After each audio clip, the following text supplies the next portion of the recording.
Hello and welcome to this new edition of the SIS-KG Distance Learning for Parents series. Today's topic is about assessment during distance learning for preschool to P2 students. Now, during this period, assessment is actually more important than ever. You know, in the normal course of a live class at school, teachers have become very skilled in managing a group of students in a classroom environment to monitor their learning process. They can kind of see students out of the corner of their eye. They can be facing the whiteboard and know what's going on behind them. You know, they know how to sense the energy in the room. They know how to pick up if someone's not paying attention. They can walk around the classroom and look at books and look under the desk, and they're kind of aware of what's going on, you know. And so this is a very different context during distance learning. Teachers simply cannot manage the process of learning as well as they can when they are face-to-face and able to really use their full body and their voice and the environment to manage the students. And so during this time of distance learning, we actually have to rely a lot more on the learning outcomes. That is, when we work out what students have and haven't learned during this time, then we can work out, were they paying attention or not? Were they focused or not? Have they really been learning through the activities we've been doing?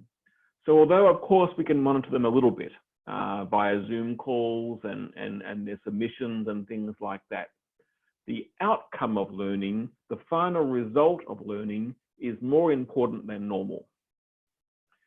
Now, the kinds of knowledge and the kinds of skills that can be taught via distance learning are sometimes a bit different than what can be taught easily in a classroom. Actually, there are some things that are better taught at home in a home environment, but there are some things that are harder. So the amount of learning can be the same in school or by distance, but exactly what is being learned and what skills are being learned and developed may differ. And so because the kinds of things they're learning are different, and also because the way that they're learning is different, it's more important than ever to find out if they've learned or not and what they haven't learned. And teachers can only do that by doing a good assessment regime at the end of each semester. And so the different kind of learning that students are going through also will suit students differently. You know, there are some students that are more introverted. They may do much better than normal at home. They may find that, that the pressure of the social group, they can actually focus more and longer, and they are motivated by the computer and by distance learning. That may be the case for some students. Other students may really struggle with sitting down or working with mum or dad or the caregiver, as opposed to being in the social environment with the teacher in the classroom. So different students will react differently, and we need to know when that's happening, because the teacher will then intervene in different kinds of ways. So for some students, the teacher may need to give more work and more activities because they're really doing well and absorbing it and really going with it. For other students, the teacher may need to work specially and separately with that child because they're kind of struggling in their home and may need a different kind of support. So again, the teacher only knows those things after we have done a good assessment. So we must not stop assessment during distance learning. There are two basic kinds of ways that we assess students. The first one is called formative assessment. So during formative assessment, the emphasis is on gathering information. We are not really evaluating the students' learning in terms of the final product. We're not trying to rank one student against the other. We're not trying to judge the student's final performance. We just want to know how things are going during the learning process, so we know how fast to move or how slow to move. Some students who are very smart and very intelligent will just do things more slowly and systematically, and that's fine. Other students will rush ahead fast and pick up things quite quickly, but then maybe lose a bit of the detail along the way. We just need to know what's going on so the teacher can adapt. This is happening all the time in every class and every week. We don't always record that information. Teachers just do this as a matter of course so they can see how each student is doing. Now, for example, in the seesaw activities that many of the students are doing right now, while the students are doing those, the teachers are also seeing the output and giving feedback on that output and are assessing as they go whether or not the students are getting it or not. So they're not necessarily recording a mark next to each student's name. They're just getting a sense of how the progress is going for each student as they see the video, as they see the photos, as they see the answers. That's helping the teacher to adapt. So really, parents, you don't need to be too concerned about making sure your child is doing everything perfectly. Just let them perform naturally and let the teacher be the one to teach and to adjust the learning as time goes on. Now, with preschool and P1 and P2, we don't record the progress of the student over the course of the year and then judge them at the end of the year. We record in the reports what they can do at the time the report is issued.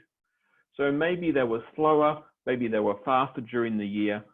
All that matters to us is at the end of the semester, could they do this activity or not? Do they have this skill or not at this stage? And if they don't have it, it's okay. Next semester, we'll continue to work on that. If they've got all the skills done, fantastic. If they haven't got them all, we will know that and we can adapt accordingly. So don't worry too much about the process. The teacher will be looking for what can the student do at the end of the semester, and that's what you will see in the semester report. Now, the other kind of assessment that we do, and I guess I've already talked about that a little bit just then, is what we call summative assessment. So for preschool to P1, P2, we will still issue semester reports during June as we normally do. Now, the non-core subjects that we normally have will be assessed based on the content from term 3. And in many cases, some of those same skills have continued on to term 4, and we continue to refine those skills, even though maybe there's no subject called that during preschool. So we will still continue to measure all those skills that you normally see in the semester report. If the child can do it at the end of semester, that will be indicated on the report. Whether they achieve that during term 3, whether they achieve that during term 4, it doesn't matter. That's what teachers are looking for in the various seesaw activities, in the Zoom calls, in the different things that they're doing with the students. Can they do these things or not? And so the core subjects where we do have more deliberate teaching during this time of distance learning will also be assessed based on what they've achieved during term 3 and what's been well covered during term 4. So if for any reason we weren't able to cover a certain kind of skill or activity, we won't try and assess that. You won't get a negative score about that. We'll just place a dash on the report to indicate that this wasn't assessed in this particular semester. That's the same as we would normally do. Sometimes there are tasks that are only covered in semester 1 or only covered in semester 2, and you get a dash if it wasn't covered for that particular semester. So for the rest, they'll be assessed based on exceeding expectations, meeting expectations, approaching expectations, and area of concern. So throughout the semester, every week, teachers are looking for student ability for all the different criteria that we have listed in the semester report, and they'll be finding out that maybe last week this student showed they could meet expectations in this area. They'll make a note of that, and that will go in the report.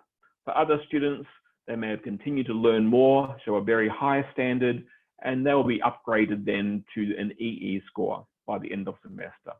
And so that will happen throughout as it normally does. There's no kind of end of semester test in preschool to P2. We're always assessing how the students go as the term goes on. Now, I need parents' help a little bit in relation to academic honesty. And this really does even start from preschool. And it's a habit and a culture we want to develop in our school right from the early years. Now, we request parent support to help us in this as we try and teach values and try and create this kind of honest culture in the school. So if parents can help us, we can then reinforce it at school, and we're all together as we develop the student's value system. Now, there's good help and there's bad help. And so good help is when a student cannot turn on the device, cannot find their book, doesn't know where to find the work for today, is confused about what they should be doing. The parent can guide them in those kinds of, I guess, external activities to make sure they're in the right place at the right time, looking on the right things. Maybe the student doesn't quite understand what the teacher expects, and the parent can then maybe re-explain in a different way, just as the teacher would do if the teacher was there. And so that kind of explaining, that kind of encouragement, that's good help. But bad help looks different. Bad help is when you keep on pushing your child, or letting the sibling or the tutor or the nanny keep on pushing the child until they have to be perfect at everything. This is really taking away the role of the teacher. The teacher is there to assess the student and to engage in teaching that develops the student at the right pace. We know that students learn at different levels. If the parent or the caregiver or the tutor or the grandparent pushes the child to try and be perfect every time, this creates a really negative feeling in school and in the learning process. And so we ask parents not to do that. We ask you not to allow your children to do that, to help your children, to help your younger children. Please just let the process take place. Let the teacher teach. Let the teacher encourage, and don't help too much. Give the answers, hint over and over again, so that we get the wrong impression of what the student really can do. So there's no need for parents to take over teaching. Teachers really can give all the support that the students need as they assess them. So thank you, parents. I hope this helps you to understand how assessment will take place throughout the semester and how it will be reported on in the normal semester report that we will issue in June. Thank you very much for your time.